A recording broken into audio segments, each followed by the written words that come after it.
عاملین کی صحبت کی برکت۔ حضرت جنید بغدادی رحم اللہ تعالیٰ کے دور میں ایک امیر شخص تھا جس کی بیوی رشک و کمر اور پری چہرہ تھی۔ اس عورت کو اپنے حسن پر بڑا ناز تھا۔ ایک مرتبہ بناؤ سنگھار کرتے ہوئے اس نے ناز نخرے سے اپنے شوہر سے کہا کہ کوئی شخص ایسا نہیں جو مجھے دیکھے اور میری تما نہ کرے۔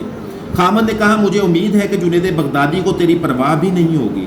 بیوی نے کہا مجھے اجازت ہو تو جنید بغدادی کو آزما لیتی ہوں، یہ کون سا مشکل کام ہے۔ خامند نے اجازت دے دی۔ وہ عورت بند سنور کر جنید بغدادی کے پاس آئی اور ایک مسئلہ پوچھنے کے بہانے چہرے سے نقاب کھول دیا۔ جنید بغدادی رحم اللہ تعالیٰ کی نظر پڑی تو انہوں نے زور سے اللہ کے نام کی ضرب لگائی تو اس عورت کے دل میں یہ نام پیوست ہو گیا۔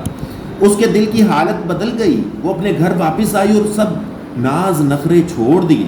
زندگی کی صبح و شام بدل گئی۔ سارا دن قرآن پاک کی تلاوت کرتی، ساری رات جائے نماز پر کھڑے ہو کر گزار دیتی۔ خشیت الہی اور محبت الہی کی وجہ سے آنسوؤں کی لڑیاں اس کے رخساروں پر بہتی رہتی۔